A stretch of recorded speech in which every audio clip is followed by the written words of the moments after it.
What's up, everybody, and welcome to the Colorado Rockies today. That's where we're going on our 30 and 30 journey. Welcome back to the channel, folks. For those of you who are new, welcome. And I'm doing 30 by 30 right now. So the next 30 days, I'm going over a breakdown of every single one of the 30 teams in Major League Baseball, one per day. I've already done the Central. We are in the West right now, and then I'll be moving over to the East. And I alternate National and American League each day. So if you're a baseball fan, this channel's for you. Hit that subscribe button right now. Hit that notification next to it so you don't miss out. And always take a look in the descriptions down below. I have all the other teams I've done so far down there, and I have my MLB free agent predictions, my contract predictions, and a bunch of other videos down below as well. And so look out soon. Enjoy some good content. But today, we're in Colorado. Okay, we're going to talk about the Rockies. Last video, I talked about the Seattle Mariners, and to me, the Rockies are in a similar position. They have a couple of very tradable or very valuable assets that they could trade. I don't see them contending because I don't see them catching the Dodgers or the Padres right now. I just don't. And they have to do a lot. And they have, I mean, their star player, Nolan Arenado, he's made it clear he wants out. So it would be wise for them to, at the very least, entertain offers they can get. Even though he's on a very large contract, $200+ million, you know, he's still probably the best third baseman in baseball, and on the offense and the defensive side. And you know, they can get a hell of a lot back for him. So they can get a hell of a lot back for Trevor Story as well. Even though he's got 1 year left of team control, he'll be part of that ridiculous shortstop bonanza in free agency next year. Which will either include or not include Francisco Lindor if he's traded and extended, but it still has Javier Baez. It would have Trevor Story. It would have Carlos Correa and potentially Lindor. So that's a historic shortstop class. And they've got, even though he had a horrific year, but he's still a power arm, John Gray. They can get something back for him as well. And they have some other pieces too, but this is an opportunity for the Rockies to at the very least consider, you know, embarking on a rebuild here. Or if they're going to keep some of these guys, then trade some of their top minor league prospects for pieces, you know, to add to them. So, you know, the needs I've identified based on some research is outfield, relief pitching, and first base for the Rockies. This obviously other needs too, as most teams have them. But those are the kind of the major needs I've identified that would make the team, if they don't make any moves or trade players, would make the team, you know, somewhat better. And for outfield, I think Jackie Bradley Jr. would be a good fit.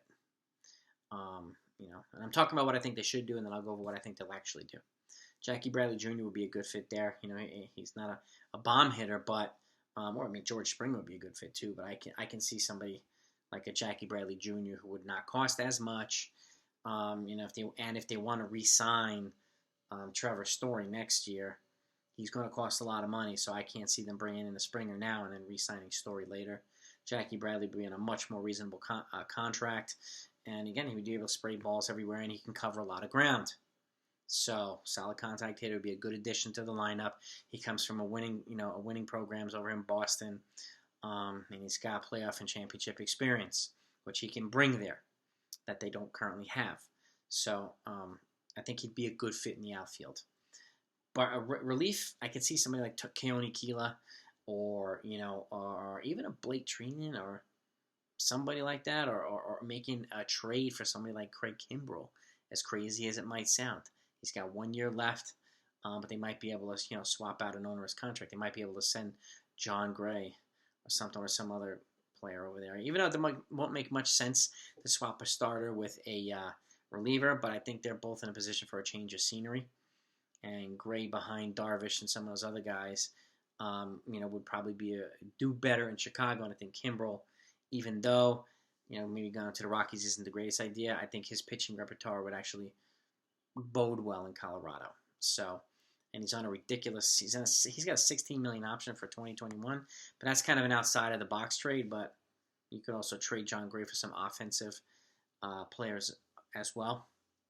But Keone Kela or a Tony Watson or Treinen is probably the least likely. I'm talking about Kela or Tony Watson would be an ideal fit, or potentially both of them in the bullpen. And in terms of first base, on the free agency side, somebody like Eric Thames would go in there and just hit bombs over the wall. He's a power guy. Perfect fit for Colorado as a free agent. On the trade front, I could see, trading for Luke Voit from the New York Yankees, even though he's very popular and I'm a Yankee fan. I hate to see him go, but this is an opportunity for them to really extract, one of the top first basemen in baseball from the Yankees and give quite a few prospects back in return. And you could essentially do a hitter for hitter swap, trade Story and to the Yankees for Voit. You can do a one-on-one, or you can add Voit and a pitcher for Story and another player, and then it gives the teams versatility. So just a thought. It might be a crazy one, but it's the way I see it. I like kind of trading a superstar for a superstar. That doesn't happen very often, but it's and the Rockies, if they are going to keep Arenado, this is an opportunity to bring in somebody like Voit, who has I think 3 or 4 years of control left, of team control. So it would cost a heck of a lot less than it would to re-sign Trevor Story to probably $150 million deal. So it's a thought. And, with the Rockies, just like a lot of other teams, probably in an onerous spending position, not wanting to spend a lot of money because the teams are just crushed financially this year. So teams have to kind of claw their way back. This is an opportunity for them to extract a lot of value at a low price and send Story to a team with deeper pockets who could actually use him. So, because they can essentially re-sign DJ LeMahieu, move him to first base, move Gleyber Torres to second, and then Trevor Story at shortstop. Just a thought. But so that's a possibility of what I think they should consider.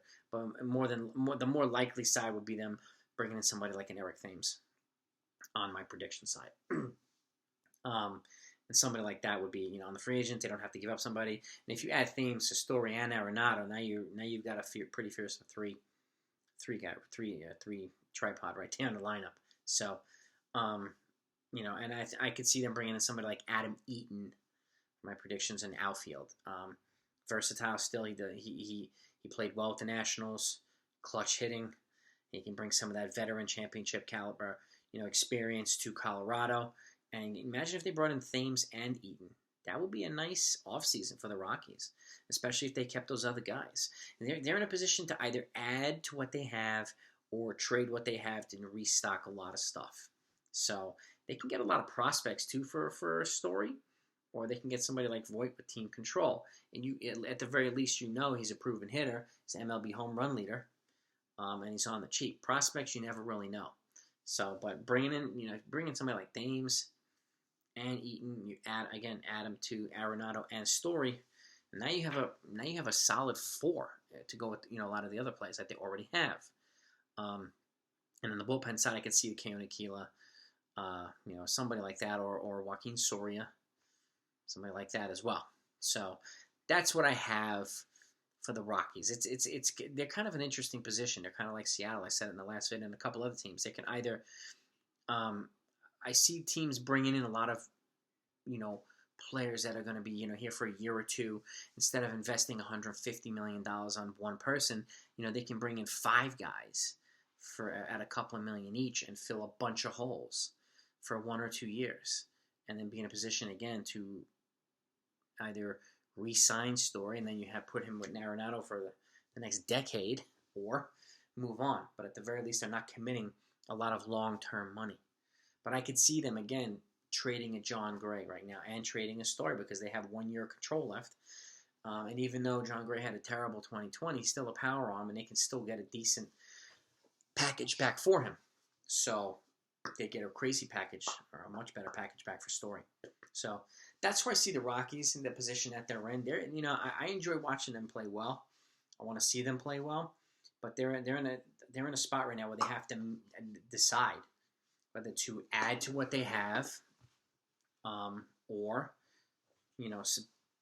subtract a few pieces. Like it's like taking 2 steps back to take 4 or 5 steps forward over the next couple of years. It's addition by subtraction. And they have a couple of assets that enable them to do that. They trade Arenado to somebody, they'll get a ton back. And if he does want out, then there is a market for him. You have the Dodgers who can replace they have the farm to replace Justin Turner and give the Rockies back a ton of, and they would probably the price would have to be probably steeper because they're in the same division. Or the Atlanta Braves. There's talks about them acquiring Chris Bryant. Well, there's another superstar third baseman who's already signed. They also have a top 5 farm. So there's a lot of options out there for Arenado and some of these other guys. So let me know what you think.